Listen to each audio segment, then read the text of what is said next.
Isinilang ng pamilya ang babae na pakasalan ang isang mahirap na amang nag-iisang nagpapalaki ng anak, ngunit hindi nila alam na isa pala itong kilalang bilyonaryo, at may nakakagulat na pangyayaring naganap nang matuklasan nila ang katotohanan. Mahigpit na hawak ni Isabela Cruz ang ballpen. Sa panlabas ay kalmado siya, ngunit sa loob ay nanginginig ang kanyang damdamin habang itinuturo ng tagapagtala ang eksaktong lugar kung saan siya dapat lumagda. Maliit at mainit ang tanggapan, may mga kulay kremang dingding at isang maingay na bentilador na mabagal na umiikot sa kisame, na para bang walang pagmamadali ang oras sa lugar na yon. Sa kanyang tabi, nakataas ang baba ni Rosario, tila ipinagmamalaki ang desisyong tumulong siyang ipilit. Samantala, walang tiyagang binabalikan ni Tio Antonio ang mga dokumento, habang paulit-ulit na sinasabi sa mahinang tinig, ngunit sapat para marinig, ito lang ang natitirang paraan, Isabela. Alam mo iyan. Alam ni Isabela na hindi siya mangmang, hindi siya padalos-dalos, at hindi rin siya walang kakayahan. May diploma siya, nakatapos ng mga internship, at may malinaw na plano para sa kanyang profesional na kinabukasan. Ang problema ay ang utang na iniwan ng kanyang ama matapos itong pumanaw ay patuloy na lumaki na parang gumugulong na nyebeng bola. Dahil dito, nagpasya ang pamilya na ang pagpapakasal sa isang lalaking papayag sa kasunduan ang pinakamabilis na solusyon. Nang sa wakas ay lumagda siya, narinig niya ang sarili niyang nagsabing, tinatanggap ko, ngunit hindi niya makilalang kanya ang tinig na yon. Walang yakapan. Walang pagdiriwang. Mga dokumentong tinatakan lamang at isang tuyong pakiramdam ng pagtatapos. Halos buong oras ay nanatiling tahimik si Gabriel Reyes. Nakasuot siya ng simpleng kamiseta, may isang payak na relo, at nakarelax ang kanyang tindig, na para bang hindi ito isang pampublikong kahihiyan. Sa mapanuyang tono ay nagkomento si Clarissa, walang pakialam kung naririnig man siya nito o hindi. Kahit paano, matututo ka ng magpakatino at suportahan ang isang asawa. Hindi siya sumagot. Dinagdagan pa ni Antonio ng pangungutya. Dahil hindi mo naman kailanman napakinabangan ang apelyido ng pamilya, kahit papaano ay samantalahin mo ang pagkakataong ito. Itinaas ni Gabriel ang kanyang tingin sa loob lamang ng isang segundo, tumingin kay Isabela, at simpleng sinabi, "Tara na." Mas nakakainis ang kawalan niya ng reaksyon kaysa anumang marahas na sagot. Hindi siya nagtatanggol sa sarili. Hindi siya nagpapaliwanag. Hindi rin siya nagpapakita ng hiya o pagmamataas. Tila tinatanggap lamang niya ang lahat. Makalipas ang ilang oras, tinawid ni Isabela ang tarangkahan ng bahay na magiging tahanan na niya ngayon. Lumang bahay iyon nakupas na ang pintura, ngunit malinis, maayos at tahimik ang lahat. Kaunti lamang ang mga halaman sa hardin, ngunit halatang inaalagaan ng mabuti. Pagkapasok nila, isang 6 na taong gulang na batang babae ang lumitaw sa pintuan ng sala habang may hawak na makulay na aklat. Tinitigan siya ni Sofia nang may tapat na pag-uusisa at agad na nagtanong, "Titira ka ba rito habang buhay?" Ilang segundo munang natahimik si Isabela bago sumagot, ramdam ang bigat ng tanong. "Susubukan kong maging maayos ang lahat."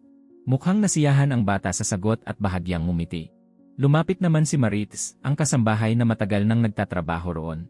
Magalang ang kanyang tindig nang sabihin niya, "Maligayang pagdating, Ginang Isabela." Simple ang bahay na ito pero marangal. Nagpasalamat si Isabela at napansin niyang sa tahanang iyon, mas mahalaga ang katapatan kaysa sa panlabas na anyo. Sa kanilang unang pagsasalo sa pagkain, inasahan ni Isabela ang ilang atensyon.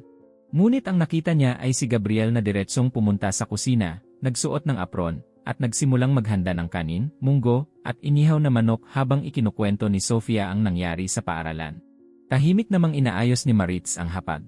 Pinagmamasdan siya ni Isabela at kalaunan ay nagtanong, "Araw-araw ka bang nagluluto?" Hindi man lang siya nilingon ni Gabriel habang sumasagot, "Gusto kong alam kung ano ang kinakain ng anak ko." Masiglang idinagdag ni Sofia, "Si Papa ang gumagawa ng pinakamasarap na manok sa buong mundo. Walang luho, walang pagpapakita ng yaman. Ngunit may maayos na takbo ng buhay."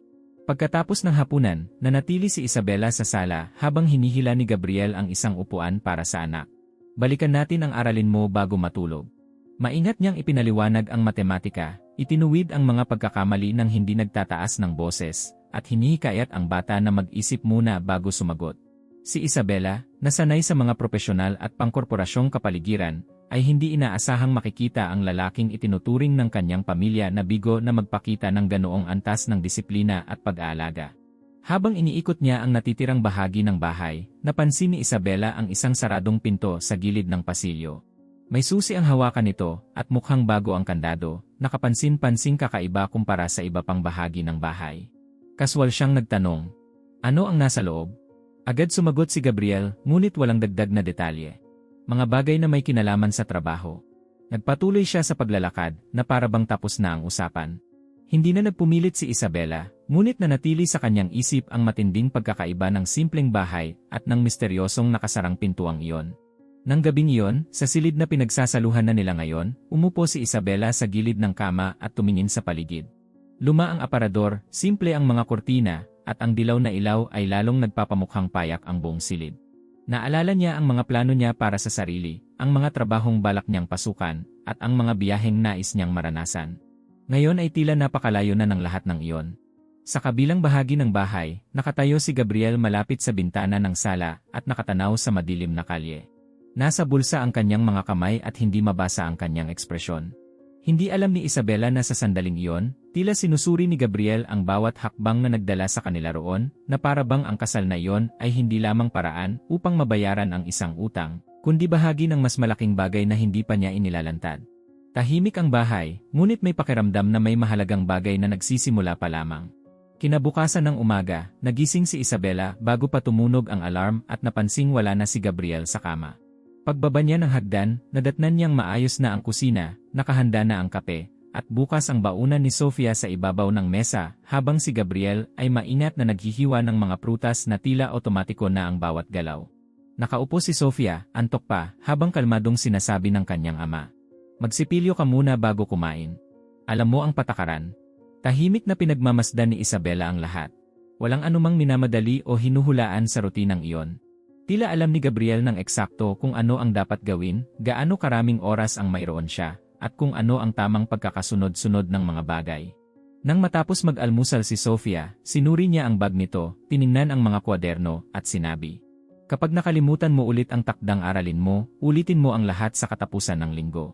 Wala namang labis na higpit, ngunit malinaw ang disiplina. Doon napagtanto ni Isabela na ang lalaking tinatawag ng kanyang pamilya na isang kabiguan ay may ganap na kontrol sa sarili niyang tahanan. Pagkaalis ni Sofia papuntang paaralan, kinuha ni Gabriel ang mga susi ng sasakyan at simpleng nagsabi, "Uwi ako mamayang gabi." Nagtanong si Isabela, "Ano ba talaga ang trabaho mo?" Hindi nagbago ang tono ng kanyang boses nang sumagot siya, "Nasa negosyo ako." Nagpatuloy si Isabela, "Anong klaseng negosyo?" Binuksan ni Gabriel ang pinto at sumagot, "Yung mga negosyong nagbabayad ng mga bayarin." Pagkatapos ay umalis na siya. Ang sagot ay tila matagal nang pinaghandaan, para bang paulit-ulit na niya itong sinasabi sa loob ng maraming taon. Nagugol ni Isabela ang umaga sa pag-aayos ng sarili niyang resume at pagpapadala ng mga mensahe sa dati niyang mga kasamahan sa trabaho. Ayaw niyang umasa rito. Tumawag siya sa ilang kakilala at nakatanggap ng magagalang ngunit malalabong sagot. Dumating si Marites sa kusina na may hawak na basahan at nagsabi, "Kung nag-aalala po kayo tungkol sa pera, hindi na kailangan."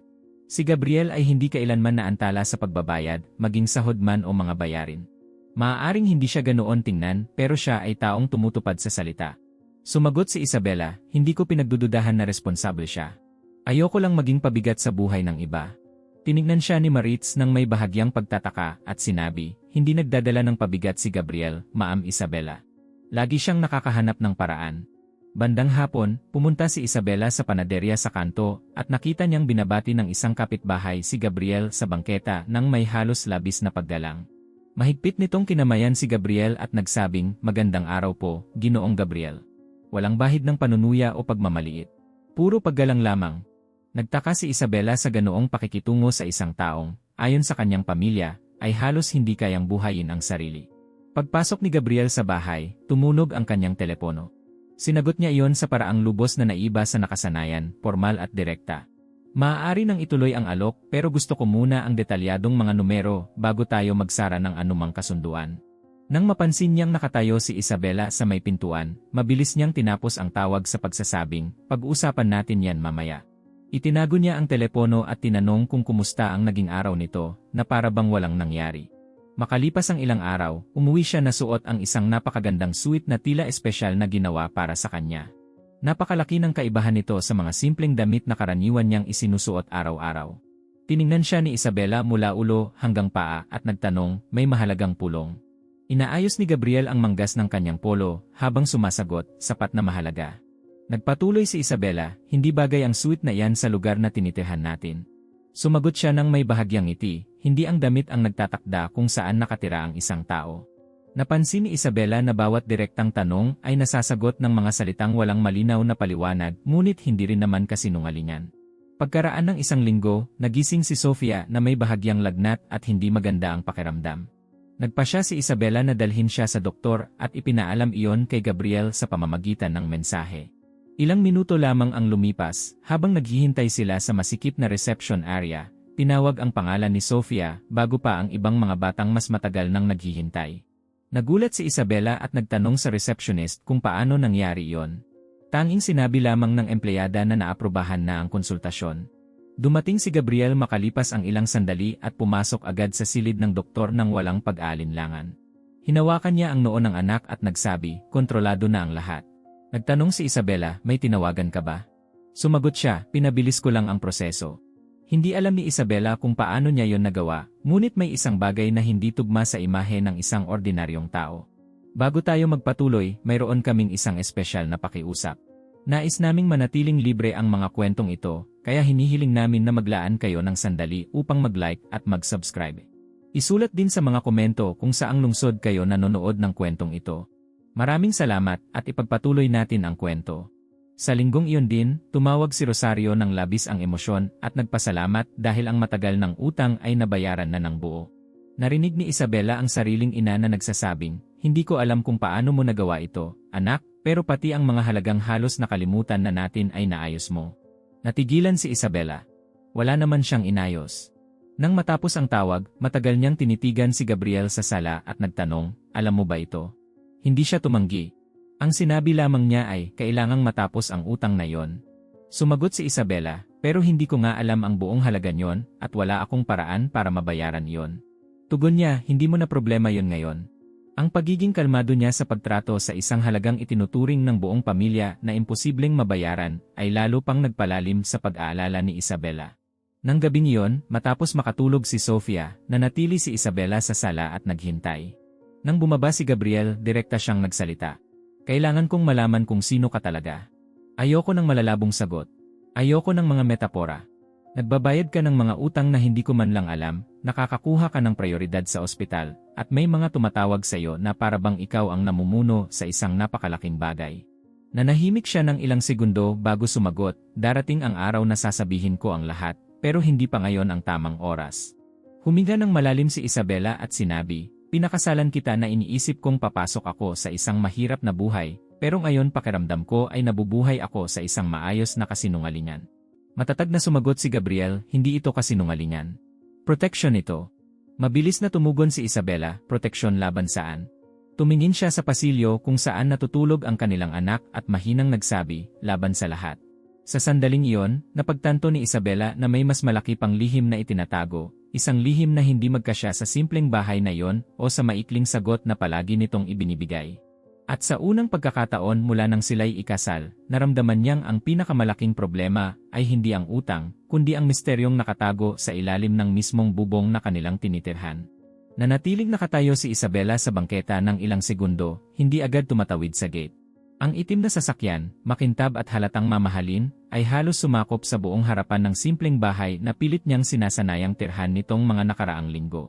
Nakatayo si Gabriel sa tabi ng sasakyan, nakasuot ng perpektong maitim na suit, tuwid ang tindig at seryoso ang ekspresyon.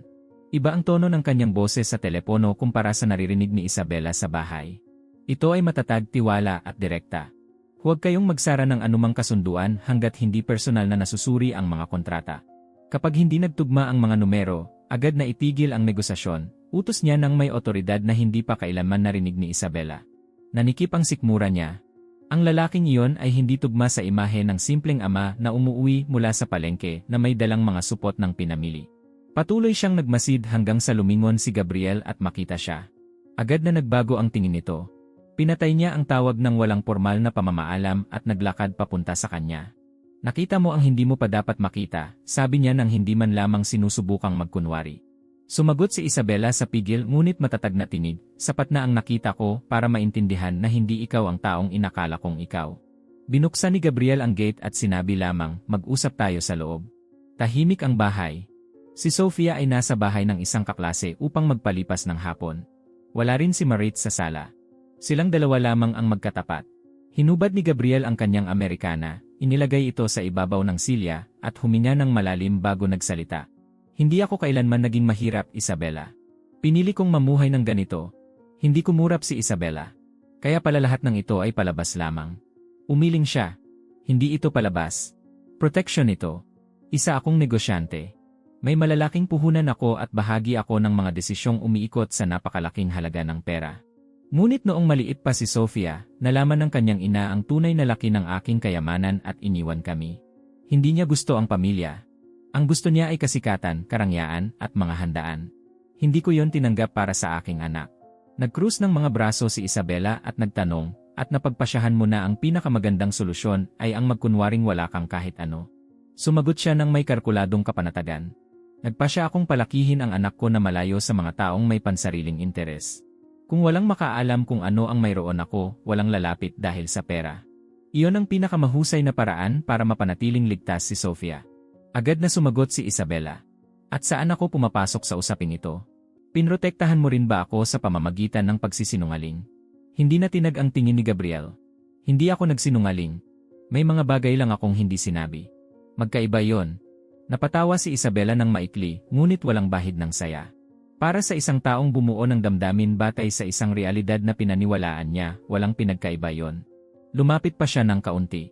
Nang malaman ko ang utang ng pamilya mo, alam ko na kung sino ka. Ilang beses kitang nakita na nilulutas ang mga problema ng mga kliyente, at ipinagtatanggol ang mga taong hindi mo naman responsibilidad. Nakita kong isa kang taong may integridad. Nang marinig ko ang kalagayan ng inyong tahanan, ako ang nagmungkahi ng kasal. Hindi lang pamilya mo ang nakaisip niyon. Para kay Isabela, parang isang malakas na suntok ang impormasyong iyon. Ibig sabihin, pinagplanuhan mo ito, tapat na sagot niya na nakagugulat sa pagiging direkta. Nakakita ako ng pagkakataong matulungan ka at, kasabay nito, mabigyan si Sofia ng isang taong hindi narito dahil sa pera. Naglakad si Isabela sa loob ng sala, pilit inaayos ang magulong isip. Ikaw ang nagpasya para sa akin. Gumawa ka ng sitwasyon kung saan para bang may pagpipilian ako, pero hindi ko naman alam ang buong katotohanan. Hindi umiwas si Gabriel. Kung sinabi ko agad kung sino talaga ako, papayag ka bang magpakasal? Natahimik si Isabela sandali. Nagpatuloy siya. Malamang hindi. At kailangan kong matiyak na ang taong nasa tabi ng anak ko ay naroon dahil sa pagkatao ko kapag walang kasamang luho at kayamanan.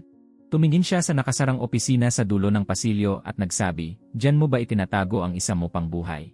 Tumango siya. Nandoon ang mga dokumento, kontrata at ulat. Personal kong sinusubaybayan ang lahat. Alam ko ang bawat hakbang sa edukasyon ni Sofia, bawat puhunan na inilagay sa pangalan niya, at bawat detalyeng maaaring makaapekto sa kinabukasan niya. Sumagot si Isabela, sinusubaybayan mo ang lahat mula sa malayo, pero hindi mo ako hinayaang makilala ka ng lubusan. Malalim siyang huminga. Dahil kailangan kong makasiguro. Ang sumunod na katahimikan ay hindi komportable. Umupo si Isabela sa sofa at ipinahid ang mga kamay sa mukha. Nahulog ang loob ko sa lalaking nagluluto para sa anak niya, tumutulong sa mga aralin nito, at nakatira sa isang simpleng bahay. Hindi ako nahulog sa isang negosyanteng nakabarong o naka-Amerikana na nagsasara ng mga kontratang nagkakahalaga ng milyon-milyon. Kalmadong sumagot si Gabriel. Iisang tao lang sila. Hindi ako tumigil na maging ganoong lalaki sa bahay. Hindi iyon binabago ng pera. Itinaas ni Isabela ang tingin. Pero binabago nito ang lahat ng nasa paligid. Lumapit siya sa bintana, gaya ng nakasanayan niya kapag nag-isip.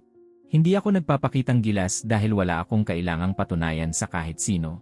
Hindi ako nakatira sa mansyon dahil mas gusto kong maging malapit sa araw-araw na buhay ng anak ko. Hindi ko ginagamit ang apelyido ko bilang panangga dahil nakakaakit iyon ng maling uri ng tao. Binuo ko ang buhay ko sa pamamagitan ng estratehiya. Ang kasal na ito ay isa ring estratehikong desisyon, pero ang naramdaman ko pagkatapos noon ay hindi pinagplanuhan. Naramdaman ni Isabela ang bigat ng mga salitang iyon. At ano ang naramdaman mo? Agad siyang sumagot. Naramdaman kong tama ang naging desisyon ko. Ilang segundo lang siyang tinitigan ni Isabela, pilit kinikilala ang lalaking ilang linggo na niyang katabi sa kama. Dapat pinagkatiwalaan mo ako mula pa noong simula. Matatag ang sagot niya. Ang tiwala ay binubuo rin sa paglipas ng panahon. Mabilis siyang sumagot. At ngayon, dapat ba akong magtiwala sa isang taong itinago ang kalahati ng sarili niyang buhay? Nagkaroon ng mahabang katahimikan na puno ng tensyon. Parang mas mabigat ang hangin kaysa dati. Sa wakas ay nagsalita si Gabriel. Sinasabi ko na ang lahat ngayon dahil nakita mo na. Hindi ko ginustong mangyari ito sa ganitong paraan. Dahan-dahang tumayo si Isabela at lumapit sa pinto ng pasilyo. Kailangan ko ng oras. Nagtanong siya. Oras para saan? Mahinahon siyang sumagot. Oras para magpasya kung kaya kong mamuhay sa tabi ng isang taong binabago ang sarili niyang realidad kapag pabor sa kanya. Hindi siya pinigilan ni Gabriel. Hindi rin niya sinubukang hadlangan ang espasyong hinihingi nito. Nakatayo lamang siya sa gitna ng sala habang paakyat si Isabela sa hagdan. Bago pumasok sa silid, lumingon siya at nagsabi, kailangan kong malaman kung pinili mo ba ako o ginamit mo lang.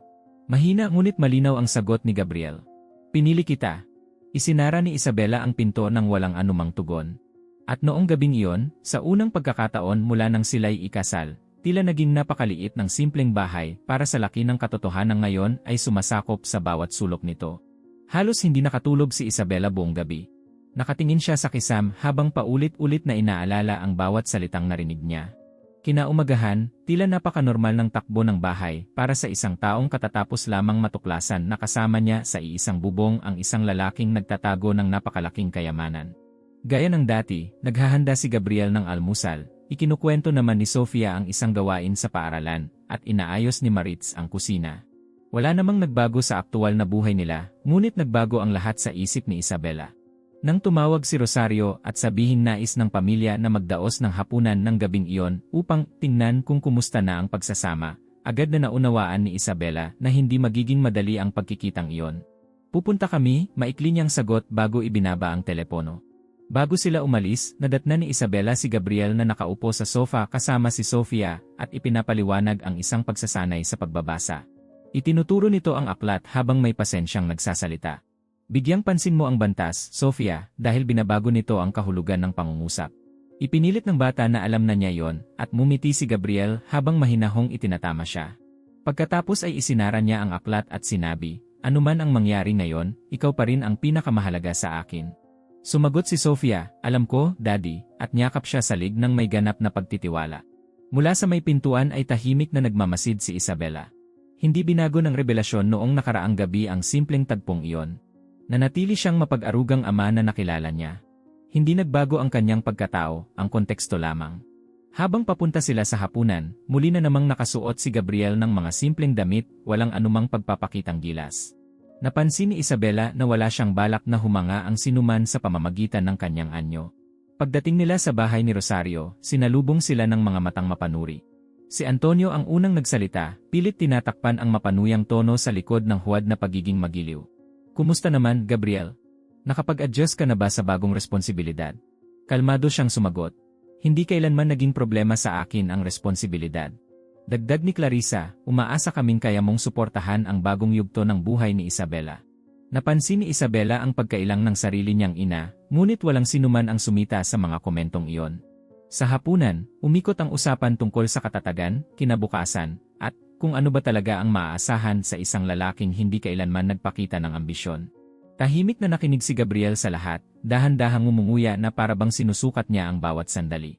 Nang ipahiwatig ni Antonio na maaari sanang nakapili si Isabela ng mas mabuting lalaki, ibinaba ni Gabriel ang kanyang kubyertos at sa unang pagkakataon ay nagsalita ng may malinaw na katatagan. Sa tingin ko, panahon na para tapusin ang kwentong iyan. Natahimik ang buong silid. Inilabas niya ang kanyang telepono mula sa bulsa at inilapag ito sa mesa. Hindi ako kailanman umasa sa kahit sino. Naipatayo ko ang lahat ng mayroon ako bago pa man nagkaroon ng opinyon ang sinuman dito tungkol sa akin. Napakunot no si Rosario. Ano ba talaga ang naitayo mo? Diretso ang tingin ni Gabriel nang sumagot siya. Mga kumpanya, pamumuhunan, at sapat na ari-arian para hindi ko kailangang patunayan ang sarili ko kaninuman. Napatawa si Clarissa, iniisip na sobra lamang ang kanyang sinasabi. Ngunit binuksan ni Gabriel ang telepono, ipinakita ang mga ulat sa pananalapi at mga digital na dokumentong may mga halagang hindi nila kailanman inaasahang makita. Nawala ang ngiti sa mukha ni Antonio. Seryoso ba ito? Kalmadong sumagot si Gabriel. Hindi ako nagbibiro pagdating sa mga numero. Agad na nagbago ang ihip ng hangin sa silid. Ang kapaligirang dati ay puno ng pagmamataas ay napalitan ng matinding pagkailang. Nagpatuloy siya nang hindi itinataas ang boses. Palagi akong naging independyente. Kung pinili kong mamuhay ng simple, sarili kong desisyon iyon. Hindi ko kailanman kinailangan ang pag-apruba ng iba upang ilayo ang anak ko sa maling impluensya. Sinubukan ni Rosario na ipagtanggol ang sarili. Gusto lang naman naming protektahan si Isabela. May kontroladong kapanatagan sa tinig ni Gabriel nang sumagot siya. Ang proteksyon ay hindi itinatayo sa paghamak. Sinubukan namang pag-aanin ni Clarissa ang sitwasyon sa pagsasabing hindi nila kailanman inakala ang ganoong bagay. Sumagot si Gabriel. Inisip ninyo kung ano ang gusto ninyong isipin dahil hinayaan ko kayo. Hindi ko itinuwid ang sinuman dahil hindi iyon mahalaga sa akin. Tahimik na pinagmamasdan ni Isabela ang lahat habang unti-unting inuunawa ang nangyayari. Walang bahid ng kayabangan si Gabriel. Katatagan lamang. Pagkatapos ay nagdagdag siya ng isang bagay na lalo pang nagpatahimik sa lahat. Bago pa man ang kasal, tiniyak ko na ang pinansyal na katatagan ng pamilya ni Isabela.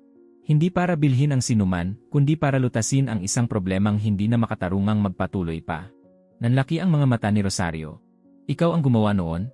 Simple lamang ang sagot ni Gabriel. Sinubukan ni Antonio na ipaliwanag na hindi naman nila hiningi ang ganoong tulong. Ngunit kalmado lamang na sumagot si Gabriel. Hindi iyon hiningi. Sarili kong desisyon iyon. Natapos ang hapunan nang wala ng sinumang may gana para sa panghimagas. Ang pamilyang kanina lamang ay hinuhusgahan ang kasal na para bang isang malaking pagkakamali ay halos hindi na makatingin ng diretsyo kay Gabriel. Tumayo siya at simpleng sinabi, hindi ko kailangan ang pag-apruba ng kahit sino rito. Ang kailangan ko ay matiyak na lalaki ang anak ko sa kapayapaan. Naramdaman ni Isabela na ang mga salitang iyon ay hindi tungkol sa pera. Tungkol iyon sa mga tunay na prioridad sa buhay. Paglabas nila ng bahay at habang naglalakad papunta sa sasakyan, ilang sandaling nanatiling tahimik si Isabela bago nagsalita. Hindi mo naman talaga kinailangan ang kasal na ito. Tumingin si Gabriel sa kanya. Hindi kailanman. Pinili ko ito.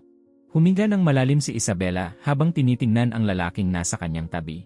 Sa unang pagkakataon mula nang magsimula ang lahat, naunawaan niyang hindi siya naging pansamantalang solusyon para kay Gabriel. Hindi nito kailangan ng katayuan, pabor o pinansyal na kasunduan. Pinili lamang nitong manatili. Habang ang kanyang pamilya ay nananatili pa rin sa loob ng bahay, tulala at walang masabi, sumakay si Isabela sa sasakyan na may bago at bahagyang nakakabagabag na pananaw. Hindi napilitan si Gabriel. Hindi siya pinwersa. Hindi rin siya nakinabang dahil sa pangangailangan. Kumikilos siya batay sa estratehiya, paninindigan, at marahil ay sa isang bagay na nagsisimula ng lumampas pa roon. Hindi binago ng pampublikong revelasyon kung sino siya. Inilantad lamang nito ang katotohanang matagal nang naroon. At sa sandaling iyon, naunawaan ni Isabela na ang tunay na tanong ay hindi tungkol sa pera, kundi tungkol sa kung ano ang gagawin niya ngayon sa kalayaang malaman na hindi siya kailanman naging obligasyon para kay Gabriel. Ginugol ni Isabela ang mga sumunod na araw sa katahimikan, ngunit hindi na yon katahimikan ng pag-aalinlangan. Katahimikan na yon ng masusing pagmamasid. Alam na niya ang buong katotohanan. Alam niya ang tungkol sa pera, sa mga kumpanya, sa mga estratehikong desisyon, at sa sinadyang pagtatago ng impormasyon. Ang kailangan na lamang niyang malaman ay kung nagbago ba ang pagkatao ng lalaki o kung lumawak lamang ang tanawing nakapaligid dito. Nang umagang iyon, bumaba siya ng hagdan at nadatnan si Gabriel na nakasuot ng simpleng beige shirt, bahagyang magulo ang buhok, at abalang naghahanda ng mga pancake, habang sinusubukan ni Sofia na baligtarin ang isa sa kawali. Maingat nitong hinawakan ang kamay ng anak at sinabi, dahan-dahan lang. Kailangan mong hintayin maging matibay muna bago baligtarin, kung hindi ay mababasag yan. Natatawang sumagot si Sofia. Matututo rin ako, Papa. Napatigil si Isabela habang pinagmamasdan ang tagpong iyon, isang napakasimpleng eksena sa tahanan para sa isang taong maaari sanang nakatira sa anumang marangyang penthouse. Pagkatapos ng almusal, umupo si Gabriel kasama si Sofia sa mesa at nirepaso ang takdang aralin nito, matyagang ipinapaliwanag ang isang pagsasanay sa pag-unawa sa binasa. Ano ang naintindihan mo sa teksto? Tanong niya. Sinikap ni Sofia na sagutin ito ng buong seryoso. Napansin ni Isabela na wala siyang nakikitang anumang bakas ng isang taong kailangang patunayan ang kanyang kapangyarihan. Ang nakikita lamang niya ay dedikasyon. Sa sandaling iyon, tila may isang bagay na umayos sa kanyang isip.